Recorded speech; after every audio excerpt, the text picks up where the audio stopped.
Bom dia, irmãos. Que a graça e a paz do Senhor Jesus Cristo esteja nos nossos corações.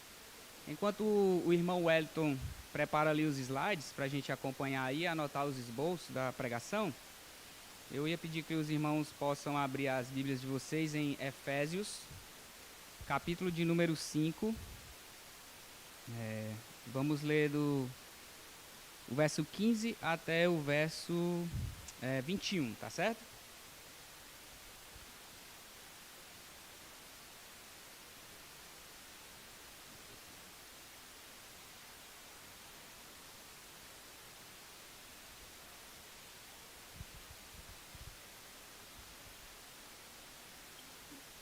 Efésios capítulo 5, verso 21. Lembrando aqui mais uma vez, né? A gente está nessa série Buscando a Deus. Se eu não estou enganado, esse vai ser o penúltimo tema e depois a gente só tem mais um, se eu não estou enganado. São 12, né? Que a gente tem tratado sobre a questão do avivamento, e essa semana a gente vai ver sobre uma vida cheia do Espírito Santo, né? Como essa vida cheia do Espírito Santo deve ser e que é o reflexo de uma vida avivada, tá certo? Então vamos ler a santa palavra do nosso Deus, que está em Efésios 5, do 15 até o 21. Diz assim: Portanto, estai atentos para que o vosso procedimento não seja de tolos, mas de sábios, aproveitando bem cada oportunidade, porque os dias são maus. Por isso não sejais insensatos, mas entendei qual é a vontade do Senhor. E não vos embriagueis com o vinho, que leva à devassidão ou à dissolução, mas enchei-vos do Espírito, falando entre vós com salmos, hinos e cânticos espirituais, cantando e louvando ao Senhor no coração, e sempre dando graças por tudo a Deus, o Pai, em nome de nosso Senhor Jesus Cristo, sujeitando-vos uns aos outros no temor de Cristo.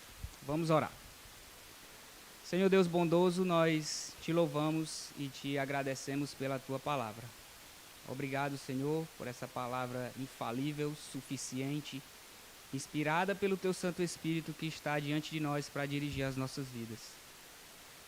Nos dê o total temor e tremor diante da tua palavra, para que tudo aquilo que o Senhor quer falar aos nossos corações a gente consiga aplicar, Senhor, nas nossas vidas de modo prático e assim glorificar o teu nome. É isso que nós oramos e te pedimos em nome de Cristo. Amém. Meus amados, o meu propósito nessa manhã é que a gente possa entender, compreender a vontade do Senhor e que a gente venha agir por meio dessa compreensão da vontade do Senhor, pois somente uma submissão ao controle de Deus é a prova de uma vida que é cheia do Espírito Santo. Eu queria trazer alguma coisa assim bem mais geral, mas porém bem rápida sobre a carta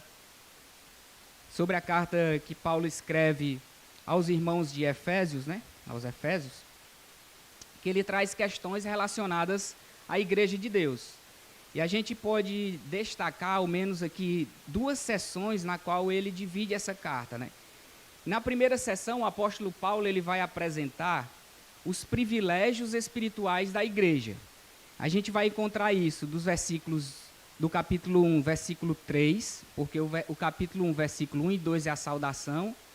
No capítulo 1, do 3 até o capítulo 3, versículo 21, ele destaca os privilégios que a igreja tem, os privilégios espirituais. E dentre esses assuntos, ele vai abordar o seguinte: o louvor pela obra realizada pelas pessoas da Trindade. Efésios capítulo 1, versículo 3 até o 14. Ele vai mostrar o louvor pela graça divina, Efésios 1, do 15 ao 23. Ele vai falar sobre a regeneração somente pela graça, Efésios 2, de 1 a 10. Ele também vai falar da reconciliação entre os gentios com Deus e com os judeus na igreja, Efésios 2, do 11 ao 22. Ele vai falar do privilégio por pregar o evangelho, Efésios 3, de 1 a 13. Ele vai falar também sobre a oração, Efésios 3, de 14 a 19. e vai ter a parte do louvor, né, a doxologia, Efésios 3:20. Esses são os privilégios espirituais da Igreja de Deus. Mas ele não para por aí. Ele vai mostrar nessa segunda sessão as responsabilidades que a Igreja de Deus precisa ter com base nesses privilégios que ela tem. Então, quais as responsabilidades que nós, como crentes, assim como aqueles irmãos do passado devemos ter? Ele vai falar sobre a manutenção da unidade e a diversidade dos ministérios edificadores na igreja. Está no capítulo 4, do versículo 1 até o 16. Ele vai falar sobre a conduta moral. Está em Efésios 4, versículo 17, indo até o capítulo 5, versículo 14. E ele vai falar sobre o enchimento do Espírito Santo. Está do capítulo 5, versículo de 15 a 21, que a gente leu, certo? E ele vai dar um conjunto de regras para o lar, que é aquela do marido, dos filhos, da esposa, dos servos. Efésios 5, 22 até Efésios 6, 9. E por fim ele vai falar sobre a luta espiritual e o modo pela qual nós devemos tomar posse de toda a armadura de Deus, que está em Efésios capítulo 6, versículos 10 até o versículo 20. Então, em suma, a gente pode dizer que a carta aos Efésios é uma carta eclesiológica, porque ele mostra, na primeira parte, os benefícios que a igreja tem espiritual, e na segunda parte, as suas responsabilidades. Então, Paulo ele vai trazer para nós aqui sobre essa questão do encher-se do Espírito.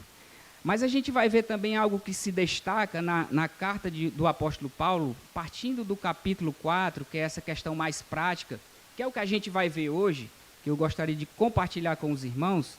A gente vai ver alguns contrastes que o apóstolo Paulo vai fazer, partindo do capítulo 4 até chegar a essa parte que a gente vai se deter, de Efésios 5, 18.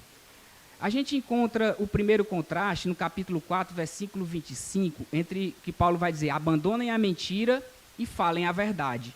O segundo ele vai dizer, Efésios 4, 28, vocês deixem de roubar e passem a trabalhar.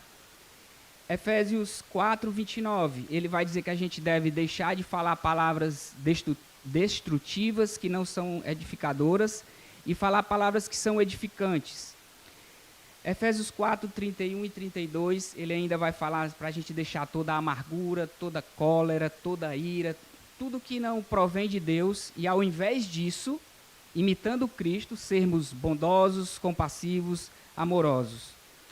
O quinto contraste que a gente vai ver é que nós devemos tirar das nossas vidas todo tipo de impureza, e a gente viver uma vida de ação de graça. Está em Efésios 5, versículos 3 e 4, e ele vai falar sobre nós no passado sermos trevas e agora nós devemos viver como os filhos da luz, Efésios 5, 8, é o sexto, e ele vai dizer no 7, para nós não nos associarmos com as obras das trevas, ao contrário, devemos condená-las, Efésios 5, 11. Por fim, que esse é o que a gente vai abordar, ele vai fazer o contraste entre o embriagar-se e entre o ser cheio do Espírito Santo. Efésios 5, 18. Após apresentar esses contrastes, ele vai trazer no final essa lista do enchei-vos do Espírito Santo. Então, tem uma pergunta para nós. O que é ser cheio do Espírito Santo? Mas antes de responder essa questão, eu gostaria que a gente fôssemos à fonte primária, que é o nosso primeiro ponto, que é uma pergunta. Quem é o Espírito Santo? Ele é a fonte primária que enche o crente. Então, quem é o Espírito Santo? Biblicamente, nós devemos afirmar que o Espírito Santo é a terceira pessoa da triuna divindade, então ele é Deus. E ele também é pessoal. Nós não devemos pensar o Espírito Santo como pessoal, conforme nós, com um corpo físico, com algo que é palpável, visível. Mas ele possui características de personalidade. Eu vou trazer para os irmãos, e tem no esboço de vocês, 3 características de personalidade do Espírito Santo que ele possui, que mostram que ele é pessoal e que ele é Deus, tá certo? Então, as três características, elas são: a primeira é cognição, que é o intelecto; volição, que é vontade; emoção e afeto, a terceira. Sobre a cognição, quem é o Espírito Santo? Ele é pessoal. Como é que eu sei disso? Ele tem intelecto. Isaías 11:2, ele aconselha. Ele inspirou as Escrituras, Atos 1:16, e 2 de Pedro 1:21. Ele recorda, João 14:26. Ele ensina, Lucas 12:12. Por fim, ele fala, Atos, capítulo 8, versículo 29, e Apocalipse, capítulo 2, versículo 7. Então, o Espírito Santo, ele tem essa primeira característica de personalidade, o intelecto, a cognição. Deu tempo para anotar? Passar para o segundo. A volição, a vontade, segunda característica, ele contende com pecadores. Gênesis 6:3, onde Deus diz ali que não permitiria mais que o espírito dele contendesse com os homens, que eles são maus desde a sua meninice. E Atos 7:51, o Espírito Santo, ele também dirige. Terceiro, o Espírito Santo, ele distribui dons à igreja. 1 de Coríntios 12:13, Hebreus 2:4. E o Espírito Santo, ele regenera. João 3, do 7-8, e Tito 3:5. Essa é a segunda característica. E a emoção ou afeto. O Espírito Santo, ele exprime alegria. 1 Tessalonicenses 1:6. Ele pode ser insultado. Hebreus 10:29. Ele se entristece com o pecado. Isaías 63:10. E o texto clássico de Efésios 4:30. Não entristeçais o Espírito Santo. E ele ama. Em Romanos capítulo 5, versículo 5, e capítulo 15, versículo 30. Acho que deu para todos anotar aí? Não? Então, o Espírito Santo, ele tem essas três características de personalidade. E o que é que a gente pode concluir com isso? Que ele é pessoal, mas que ele também é Deus. E diante disso, eu faço uma segunda pergunta para nós. Quem controla a minha vida? Deus ou eu mesmo? Que a gente possa parar e pensar que essa deve ser uma das perguntas principais na vida de um crente que ele precisa fazer todos os dias. Porque uma pessoa cheia do Espírito Santo, ela é uma pessoa cheia de Deus, porque o Espírito Santo é Deus. E com isso nós passamos para o nosso segundo ponto, e nesse daqui a gente vai se deter um pouquinho mais de tempo, mas eu queria mostrar primeiramente para os irmãos a causa-prima que mostra que uma vida é cheia do Espírito Santo. A gente precisa entender quem ele é, para a gente saber se eu realmente estou sendo cheio desse Espírito Santo de Deus, tá? Então, nos versículos 18-21, que Paulo vai dizer, eu vou ler aqui novamente, versículo 18: E não vos embriagueis com vinho, que leva à devassidão, ou à dissolução, mas enchei-vos do Espírito, falando entre vós com salmos, hinos e cantos espirituais, cantando e louvando ao Senhor no coração, e sempre dando graças por tudo a Deus, o Pai, em nome do nosso Senhor Jesus Cristo, sujeitando-vos uns aos outros no temor do Senhor. O apóstolo Paulo aqui, ele vai chegar ao clímax do modo de vida pela qual os cristãos eles deveriam ter, de eles serem cheios do Espírito Santo. Foi informado o modo que eles deveriam andar, nos versículos 16, um modo prudente, um modo sábio. E aqui os irmãos eles são ordenados a serem cheios do Espírito Santo. Paulo ele vai trazer o contraste entre uma pessoa que está sóbria e entre uma pessoa que está bêbada, ébria, embriagada. E antes de falar desse ponto, eu fiz uma rápida pesquisa sobre os efeitos do álcool no corpo humano. Lembrando que a ideia aqui não é trazer sobre beber ou não beber, só para que a gente possa pegar a linha de raciocínio que Paulo quer trazer, tá? O que o álcool provoca no corpo humano. Ele provoca diversos efeitos no corpo quando ingerido em excesso. Alguns deles, euforia, prazer, excitação, reduz a concentração, reduz a atenção, reduz a memória, reduz a capacidade de julgamento. Então, o que é que a gente conclui? Que uma vida embriagada, ela torna aquela pessoa que é embriagada escrava dessa embriaguez.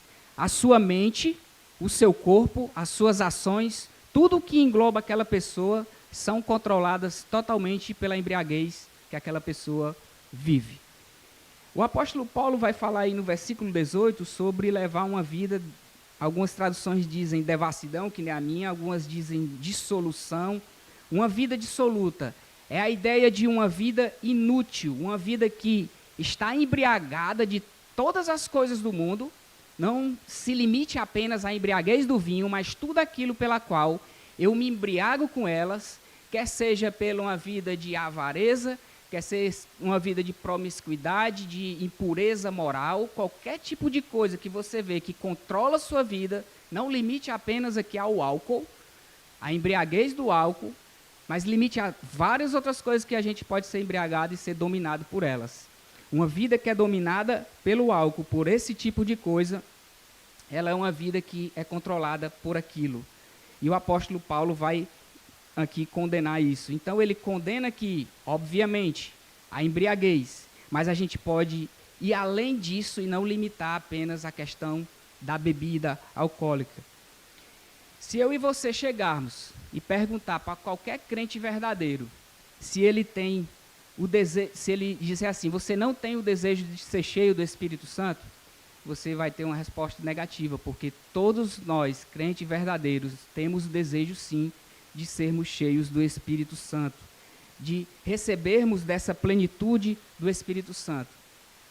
Mas agora eu queria apresentar a resposta a esse tópico que segundo tópico que a gente apresentou. O que é ser cheio do Espírito Santo? É algo muito simples, irmão. Ser cheio do Espírito Santo é ter a vida totalmente controlada por Ele. Isso é ser cheio do Espírito Santo. No versículo 16, Paulo falou do modo que os irmãos eles deveriam andar nesse mundo mal. Eles deveriam ser sábios, ser observadores. Ele vai dizer no versículo 17 que esses irmãos eles teriam também que entender a vontade do Senhor e não entender a vontade de si mesmos, para que eles vivam uma vida sábia. No versículo 18 ele fala dessa chave aqui que nós estamos destrinchando o que é ser cheio do Espírito Santo. E o ponto aqui do apóstolo Paulo, ele não está fazendo o contraste, lembra que a gente falou dos contrastes que Paulo usa desde o capítulo 4, e aqui nesse último contraste, o 8º, entre a embriaguez e o enchimento, esse é o contraste que ele faz. Paulo não está fazendo contraste com o vinho e com o Espírito Santo. Paulo está fazendo o contraste de uma vida que é cheia do Espírito Santo versus uma vida que é cheia de embriaguez. Lembra o que eu disse, vou repetir, não só de vinho, não só de bebida alcoólica, de qualquer outro tipo de coisa que embriaga e domina as ações da sua vida. Tá certo? É isso aqui que Paulo vai trazer para os irmãos da igreja de Efésios. O comportamento dessas duas classes, de ser embriagado com as coisas do mundo e ser cheio do Espírito Santo, vai caracterizar as duas pessoas nas suas classes. Aí tem uma citação aqui que diz assim: aquilo pelo qual uma pessoa é cheia, caracteriza aquilo que o encheu. Se foi cheia pelo Espírito, vai gerar frutos de justiça. Se foi cheia pela carnalidade, vai gerar frutos de injustiça. Pegando aqui, eu vou sugerir uma coisa bem boba, eu acho que a gente nem precisa fazer isso, porque já é bem óbvio. Mas se a gente pedir uma pessoa que está embriagada, bêbada, e a gente está na frente daquela pessoa, a gente diz assim, eu vou traçar uma linha reta aqui na sua frente e eu quero que você ande nessa linha reta sem ir nem para a esquerda nem para a direita. É impossível essa pessoa cumprir isso. Se você pedir para ela estar atenta, ligada 100%, vai ser impossível ela cumprir isso. porque ela está embriagada. Os bêbados, elas não controlam suas vidas. Uma vida embriagada com as coisas do mundo, quem controla suas vidas não é o Espírito Santo. A prova disso é que a pessoa não tem uma vida que é cheia e controlada pelo Espírito Santo. De um modo semelhante, Paulo vai dizer que nós devemos ser cheios do Espírito Santo. Eu e você, como crentes, não temos o controle das nossas vidas. Deus, através do Santo Espírito, é quem controla as nossas vidas. Assim como a embriaguez controla a vida de um bêbado, o Espírito Santo deve ser aquele que controla as nossas ações. O nosso modo de andar, o nosso modo de falar, o nosso modo de vestir, o nosso modo de pensar, todas as nossas coisas, tudo aquilo que nós fazemos nesse mundo mal. É isso que é uma vida cheia do Espírito Santo. Eu gostaria de apresentar com os irmãos, tem aí no esboço de vocês, a apresentação da gramática desse texto. Algumas traduções, se eu não me engano, a NVI vai trazer mais bem colocada essa questão de enchei-vos do Espírito, eles vai dizer deixem-se ser cheios do Espírito. Então eu coloquei conforme essa versão, e tem aí na forma gramatical essa oração de Paulo, diz assim, o primeiro, deixem-se encher, está no tempo presente. É a ideia que deve ser algo contínuo, tá? Segundo, deixem-se encher, está no plural. Significa que é para todos os crentes do Senhor Jesus Cristo. Terceiro, o deixem-se encher está no imperativo, indica uma ordem positiva para que todo crente cumpra. E quarto, o deixem-se encher está na voz passiva, indica que a ação ela não é feita pelo sujeito, ou seja, pelo crente. O crente ele não se enche, o crente ele é cheio pelo Espírito Santo.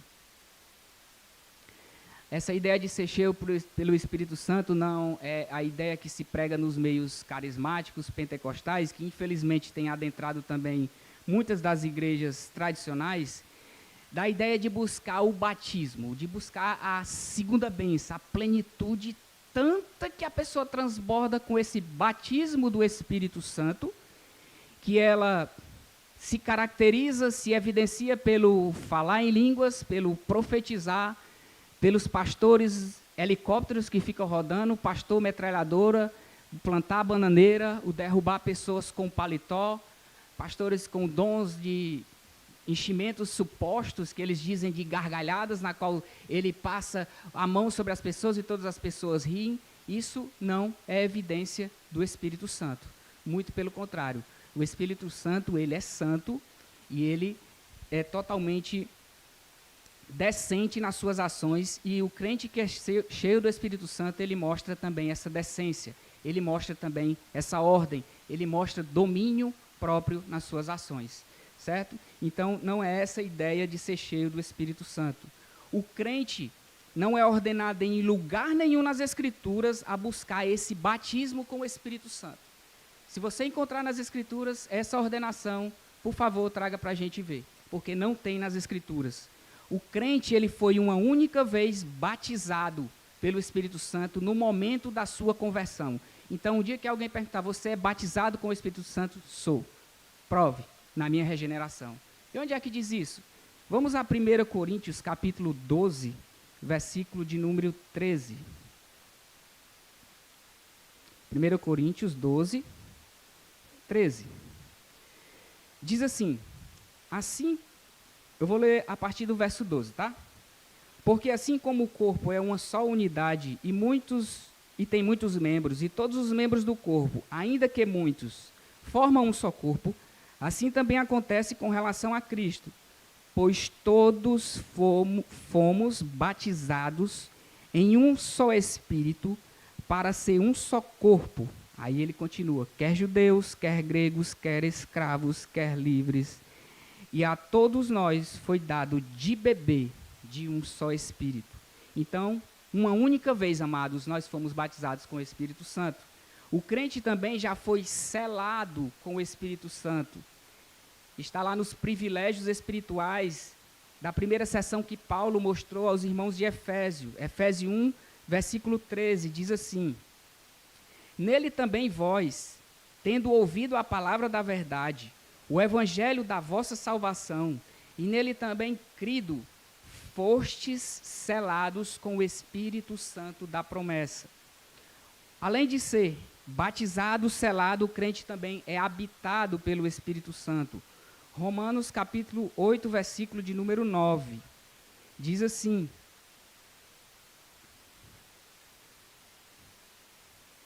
Vós, porém, não estáis sob o domínio da carne, mas do Espírito, se é que o Espírito de Deus habita em vós. Mas se alguém não tem o Espírito de Deus, de Cristo, não pertence a ele. Então, eu e você temos por completo tudo do Espírito Santo que nós deveríamos ter. No momento da sua conversão, da regeneração que foi feita pelo Espírito Santo, você tem tudo do Espírito que você precisa ter.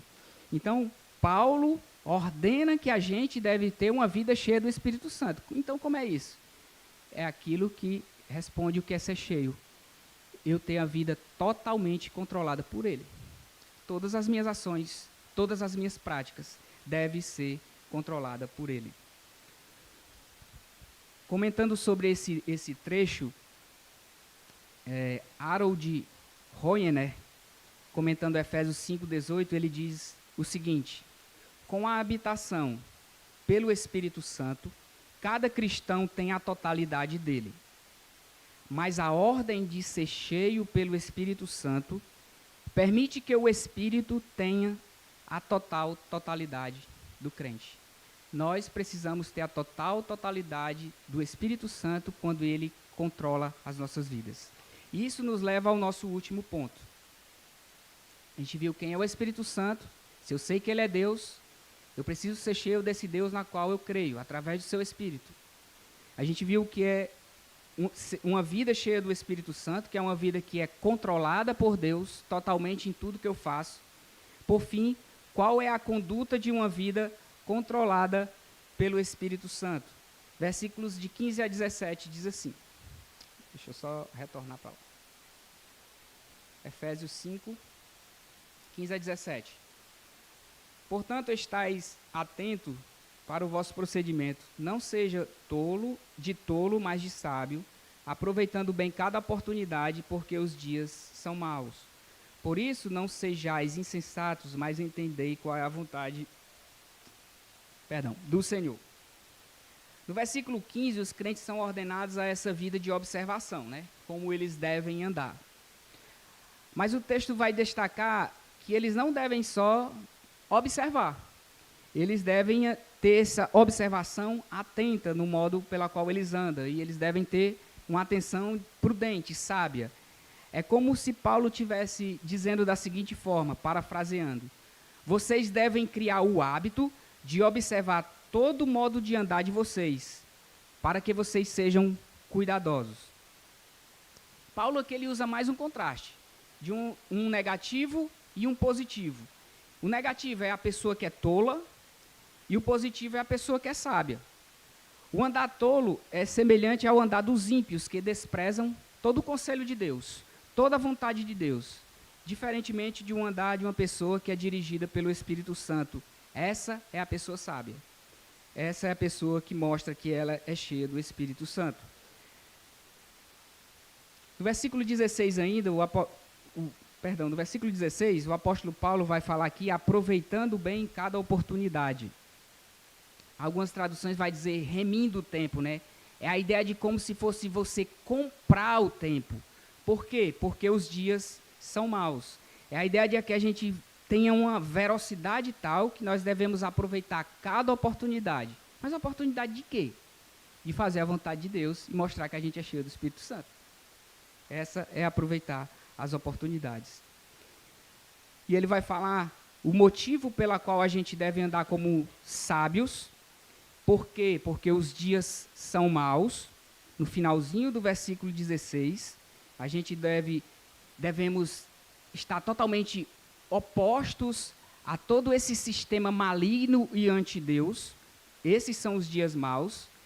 A ideia de dia mau também é aquela mesma que o apóstolo Paulo vai descrever para Timóteo na sua segunda carta, no capítulo 3, versículo 1, que diz assim: sabe, porém, que nos últimos dias haverão tempos difíceis, dias desastrosos, dias problemáticos, dias miseráveis. Se existia naquele tempo, imagina hoje. Parece que está mais ainda, o negócio está pior. E Paulo tem dito aqui para esses irmãos que eles devem andar como sábios, porque os dias são maus, e aproveitar cada oportunidade. Uma vida cheia do Espírito Santo é uma vida cheia de Deus. A suma de tudo é que uma vida cheia de Deus, ele terá ações coerentes com os atributos do Deus que o enche. Se eu sou cheio de Deus, eu tenho que ser coerente com os atributos desse Deus. Como assim? Se a gente perguntarmos quem é Deus, o que é que faz parte da essência, do caráter, dos atributos desse Deus? A gente pode saber pelas Escrituras que Deus, ele é um Deus que é santo. Logo, conclui-se que uma vida cheia do Espírito Santo é uma vida que reflete o quê? Santidade no seu modo de viver, em todas as coisas. Se uma pessoa diz que é cheia do Espírito Santo e ela não reflete santidade, infelizmente essa vida não é controlada pelo Espírito Santo, ela é controlada por ela mesma, por carnalidade. A segunda coisa que a gente vê é que Deus é um Deus justo. Se uma vida é cheia do Espírito Santo, ela é uma pessoa que vai procurar ter um modo de vida justa, honesta no que ela faz, nos seus negócios, nas suas transações, em tudo na qual engloba a vida dessa pessoa, ela tem que viver uma vida justa. Se uma pessoa se diz cheia do Espírito Santo e ela não vive uma vida dessa forma, infelizmente ela não tem a vida controlada pelo Espírito Santo. As Escrituras vai dizer também que Deus, ele é amor. Se uma pessoa é cheia de Deus, ela é uma pessoa cheia de amor, porque ela é cheia daquilo que a enche, e os atributos têm que ser coerentes naquilo que ela diz ser cheia. E Deus, ele é amor. Uma pessoa que é cheia de Deus e ela não consegue perdoar, ela não consegue exercer misericórdia, como é que caracteriza e se diz que essa pessoa é cheia de Deus, essa pessoa é cheia de amor? É incoerente. Então, uma vida cheia de Deus, uma vida cheia do Espírito Santo é controlada por ele e reflete aquilo que esse Deus é. Eu não estou dizendo que a gente vai ser perfeito, porque só Deus é, mas reflexos desses atributos de Deus, principalmente os que são comunicáveis a nós, eles devem se fazer presente na nossa vida. E isso vai ser a prova na qual nós somos guiados e dirigidos pelo Espírito Santo. E onde e como eu sei que eu sou cheio do Espírito Santo? Nos meus negócios, nas transações que eu faço, se são lícitas ou são ilícitas, no meu casamento, homens e mulheres casados. Eu estou me guardando para minha esposa? Esposas, você está se guardando só para os seus maridos? O seu olhar, onde você coloca a sua mente, o que você tem pensado? Isso prova que eu sou cheio do Espírito Santo. Lá no meu trabalho, onde ninguém me vê. Geralmente a gente escuta no púlpito, a gente fala para as outras pessoas que o modo mais fácil de ser crente e provar que é cheio do Espírito Santo é aqui dentro. Isso é verdade. Mas lá no meu quarto sozinho, lá no meu banheiro sozinho, quando eu estou diante de uma tela de um celular, de um computador sozinho, onde ninguém me vê, eu provo que eu sou cheio do Espírito Santo? Hoje a gente viu sobre pureza moral, principalmente falando nessa área de sexualidade. Eu provo que eu sou cheio do Espírito Santo nesses momentos. Além daqui das quatro paredes da igreja, além de estar diante de todos os irmãos. É assim que eu provo que eu tenho uma vida cheia do Espírito Santo. No meu modo de vestir. Mulheres, no meu modo de vestir, a minha vestimenta, ela serve como moldura para o meu rosto ou para o meu corpo? Esse é um critério que toda mulher pode usar. Se a minha vestimenta, ela serve como moldura para o meu rosto, você está agradando a Deus. Se ela servir como moldura para o seu corpo, infelizmente é pecaminoso. Isso mostra, sim, que é uma vida cheia do Espírito Santo. Não tem nada que ver com a ideia de usos e costumes. A gente precisa fazer o que Deus manda nas Escrituras. E isso prova que nós somos controlados pelo Espírito Santo. Chegando ao fim desse ponto, irmãos, Versículos 15 e 21, eles mostram assim algumas diferenças de pessoas que são controladas pelo Espírito e pessoas que são controladas pela carnalidade. Pessoas que são controladas pelo Espírito, ele se mostra prudente no seu andar, ele se mostra sábio, ele sabe remir o tempo e ele compreende a vontade de Deus. Pessoas que são controladas por si mesmo, pela carne, têm falta de discernimento, é insensato, desperdiça o seu tempo e não conhece a vontade de Deus. E o texto clássico que a gente conhece, né, dos frutos da carne, das obras da carne e o fruto do Espírito, de Gálatas capítulo 5, versículos 16 a 17, nós vamos ver também esses contrastes de uma vida que é controlada pelo Espírito e uma vida que é controlada por si mesmo. Uma vida controlada pelo Espírito, conforme Gálatas diz, os frutos, amor, alegria, paz, paciência, amabilidade, bondade, fidelidade, mansidão e domínio próprio. Ao contrário disso é o quê? Imoralidade sexual, impureza, libertinagem, idolatria, feitiçaria, ódio, discórdia, facções, inveja, embriaguez e orgias. Diante desses dois contrastes de uma vida que é cheia pelo Espírito, uma vida que é embriagada pelas coisas do mundo, eu estou diante deles. Uma pergunta que a gente deve fazer: esses contrastes, eles fazem alguma diferença na minha vida? Essa é uma aplicação pessoal que a gente deve fazer para nós. Não assim, esse contraste ele faz diferença na vida da fulana, do fulano, não. Eu tenho que olhar para eles e aplicar a mim e saber se eles fazem diferença na minha vida. O que é que mais tem sido característico no meu viver? É o controle do Espírito? Ou é a embriaguez pelas paixões do mundo? Que a gente possa refletir isso. Para finalizar, tem um texto que é correspondente a Efésios 5:18, que é Filipenses capítulo 3, versículo 15 e 16. Eu vou ler para os irmãos, que diz assim: a paz de Cristo, para a qual também fostes chamados, eu estou lendo 2. Efésios 3, Colossenses 3, 15 e 16. Estava correto, me perdoe. Eu vou repetir.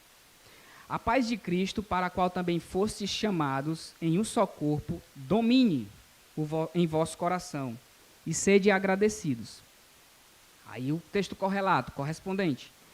A palavra de Cristo habite ricamente em todos vós, em toda sabedoria. Isso mostra uma vida que é cheia do Espírito Santo. Aquele que é cheio do Espírito Santo é cheio da palavra de Deus. Irmão, como saber um modo de eu viver e ter uma vida cheia do Espírito Santo? Simples, amado. A Bíblia é suficiente para o crente, para tudo. Tudo que a gente precisa. Nada de ideias humanistas, nada de condutas e pensamentos humanos. Tudo que nós precisamos para a prática da piedade, conforme Pedro vai dizer, está contido nas Escrituras.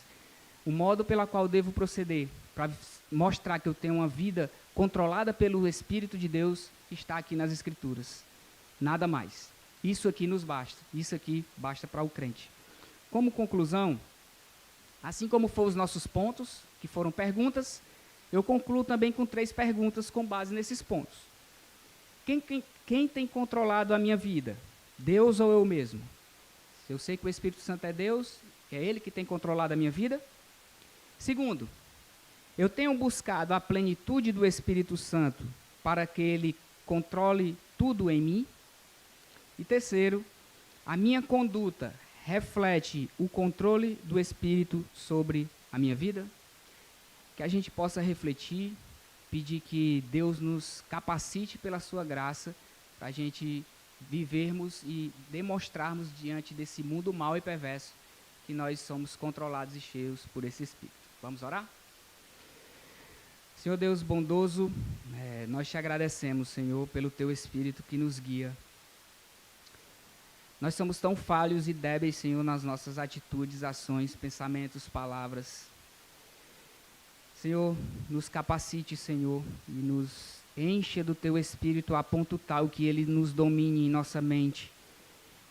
os nossos corações sejam tomados de santo temor, Senhor, e prudência pelo modo pela qual nós vivemos nesse mundo mau. Senhor, nós te pedimos que o Senhor tome as direções das nossas vidas em tudo que nós temos falhado, naquilo a qual que nós colocamos diante de nós, da nossa consciência, e vemos que em certos pontos o que tem controlado as nossas vidas são atitudes de carnalidade.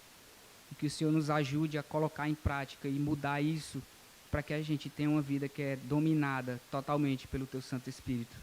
É isso que nós pedimos em nome de Cristo. Amém.